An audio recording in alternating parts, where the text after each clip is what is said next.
আমি মনে করি যত চেষ্টাই করি না কেন, কেউ কেউ দূরে থাকতে পারে, কিন্তু ধানের শীষের বাইরে নৌকা নাই। ধানের শীষের বাইরে কেউ দাঁড়িপাল্লাতে ভোট দেওয়ার কথা বলে সেখান থেকে সুস্থ হয়ে বাড়িতে ফিরে আসবেন বিএনপি নেতা কর্মীদের কাছ থেকে, আমার তো সেটা মনে হয় না। এত বছর অত্যাচারিত হচ্ছে, হাত নাই, চোখ নাই, পা নাই, বাড়ি নাই, ঘর নাই, জমি নাই, পুকুর নাই, সব মাছ ধরে নিয়ে গেছে।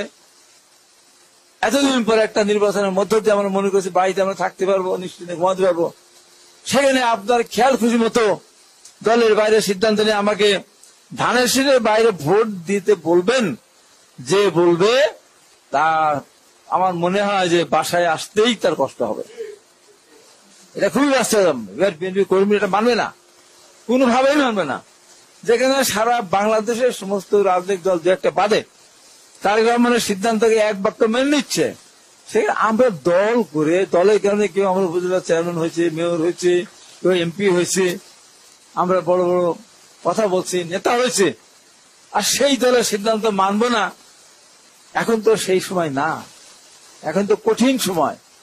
এই সময়টা দলের বিরুদ্ধাচরণ করা 17-18 বছর পর ভোট দিতে পারবে বিএনপি নেতা কর্মীরা, আর সেখানে বিএনপির পক্ষে ভোট না করে অন্য কারো পক্ষে ভোট করার কোন চেষ্টা থেকে করে থাকেন, আমি বলে যাচ্ছি আর জীবনের মতো বিএনপি থেকে বহিষ্কার হয়ে যাবেন, কোনোভাবে আর দলে ফিরতে পারবেন না, দলের দুঃসময় দ্বারা বাইরে যাবেন। তা আমি বলবো হাসান জাভেদ তহিদের পক্ষে আপনারা কাজ করবেন। আর আজকে আপনারা দেখেছেন আমার কিছু কথাকে কেন্দ্র করে আজকে দেখলাম একজন বক্তৃতা করছে বড় পর্যায়ে। বলতে চাই যে আমরাই কি করেছি।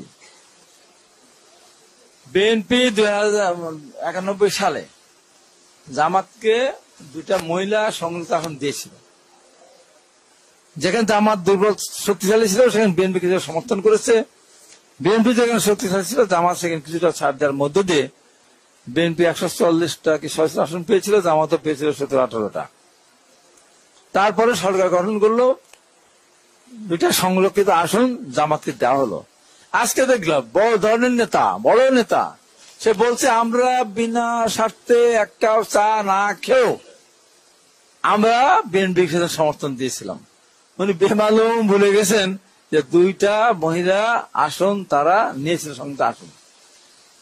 এত কিছুর পরেও আমাদেরকে ওনারা হুমকি দিচ্ছেন, স্মরণ করা দিচ্ছেন।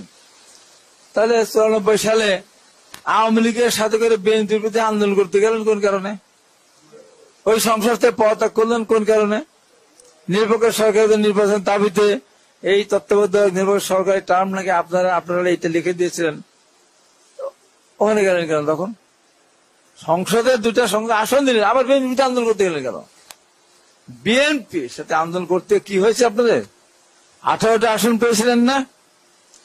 আওয়ামী লীগের সাথে বিএনপির বিরুদ্ধে আন্দোলন করে 96 সালে যখন আপনারা নির্বাচন করেছেন তখন মাত্র কয়টা আসন পেয়েছেন? 300।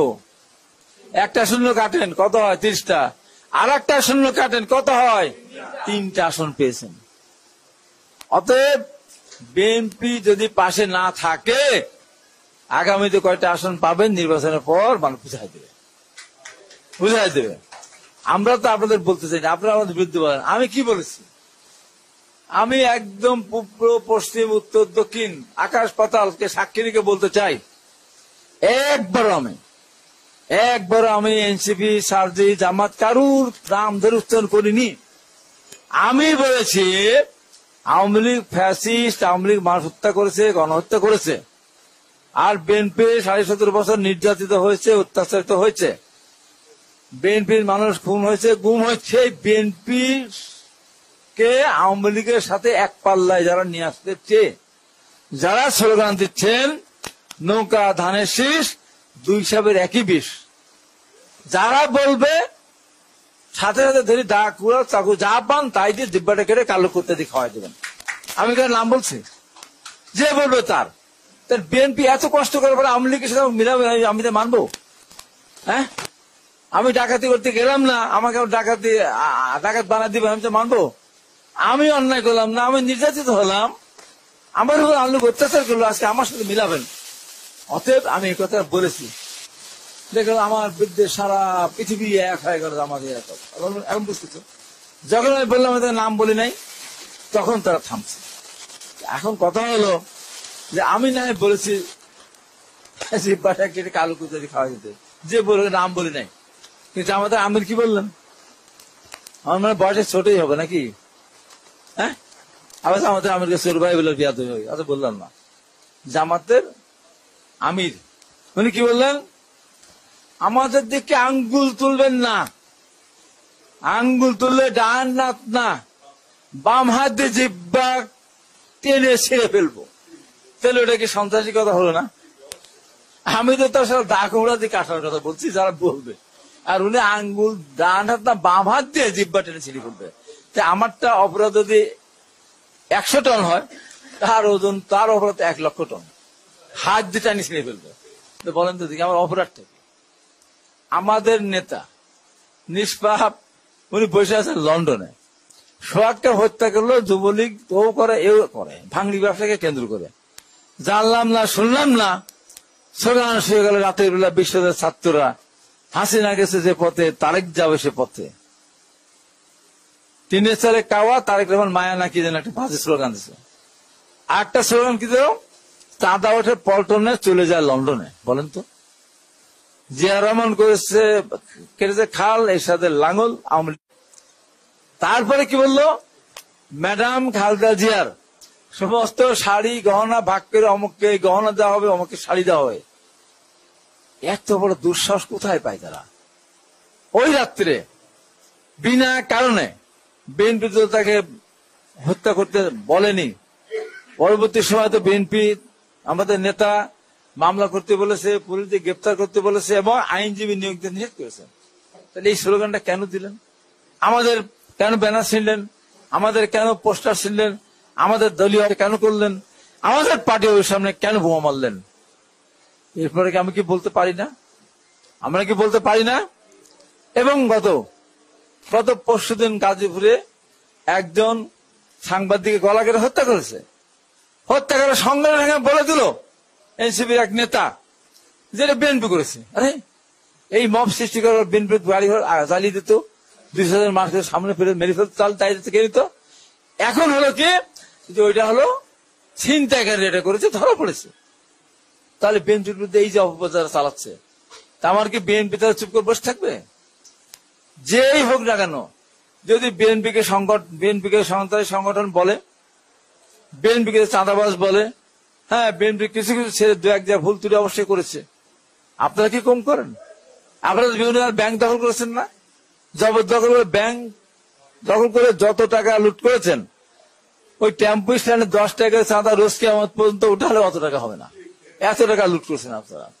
আপনাদের এখন তো আপনাদের দেখা যাচ্ছে টেলিভিশনেও আপনাদের বিভিন্ন চাঁদা ধরা পড়তেছে, আরো সব কত কিছু করে ধরা পড়তেছে, গণপ্রতিনিধি খাচ্ছে, কারণ মাথা টাথা নেড়া করে দিচ্ছে বিভিন্ন জায়গায়। ওনার একটা সুর তুলেছিলেন, দিন যত যাবে বিএনপি জনপ্রিয়তা তত কমবে, এই সমস্ত জিনিস সামনে আসবে। আর দিন যত যাবে জামাত ইসলামের জনপ্রিয়তা, এনসিপির জনপ্রিয়তা বাড়বে, যে কারণে তারা নির্বাচন এখন করতে চান না। একবারে হিসাব করে দেখছেন, দিন যত যাবে ততই জামাত ইসলামের এই অপকর্ম সামনে চলে আসবে। দিন যত যাবে এনসিপির মিছিলের লোক সংখ্যা কমতে থাকবে। এবং দেখেন অতি সম্প্রতি যে মিছিলগুলো তারা করেছে, সেখানে কি অবস্থা, কি অবস্থা। তার দিন যত যাবে, আমি বলি তারেক রহমানের নির্দেশ অমান্য করে তারা অতীতে করেছে, এখন আরো কড়াকড়ি নির্দেশনা আসবে, সে যেই হোক না কেন তাকে দলের পক্ষ থেকে চূড়ান্ত বহিষ্কার করে দেওয়া হবে। অতএব বিএনপির দিন যত যাবে বাড়বে, কারণ এতদিন ধরে আপনারা বেহেশতের টিকিট বেচছেন, এই টিকিট এখন বলতেছে কি 2 নম্বর নকল টিকিট। তাই এ পর্যন্ত একদম বেসতে যায়নি, গেছেও। এই যে বাড়িতে বাড়িতে মেয়েদের কাছে টিকিট বিক্রি করে, ছেলেদের কাছে টিকিট বিক্রি করে, জামাত ইসলামে ভোট দিলে নাকি বেসতে যাওয়া যাবে। এটা কত বড় কথা! কি বললো এই মাসুদ? আবার বলছে যে চুপ করো না। মাসুদ বলছে যারা সংস্কার চাই না তারা কোরআন অবমাননা করছেন। একথা বলতে পারে? হ্যাঁ, সংস্কার না আসলে এগুলো প্রলোভন করা হবে। কত বড় কথা তারা বলছে। এই জন্য চরমোনাই একসময় বলেছিল যারা জামাত করে তারা মুসলমানই না, কাফের। এখন অনেকগুলো দল কিন্তু বেরোচ্ছে, দিন যত যাবে ঘরে ঘরে কি স্লোগান হবে। এখন কি স্লোগান আছে? তোমরাও জানো আমরাও জানি, জামাত শিবির পাকিস্তান। স্লোগান শুরু হয়েছে না? হ্যাঁ, তোমার রাজাকার, তোমার বাপদাদা রাজাকার, আমরা হলাম মুক্তিযোদ্ধা, আমাদের বাপদাদারা মুক্তিযোদ্ধা। এটা স্লোগান আছে না? সুন্দর একটা স্লোগান আছে। আর কয়দিন পর স্লোগান হবে কি? ঘর থেকে বেরোয়ার সময় বলবে জামাত শিবির রাজাকার, এই মুহূর্তে বাংলা ছাড়। বেশি বাড়াবাড়ি করতে হবে তো। আজকে দেখলাম অনেকগুলো বাচ্চারা স্লোগান দিচ্ছে পাকিস্তানি রাজা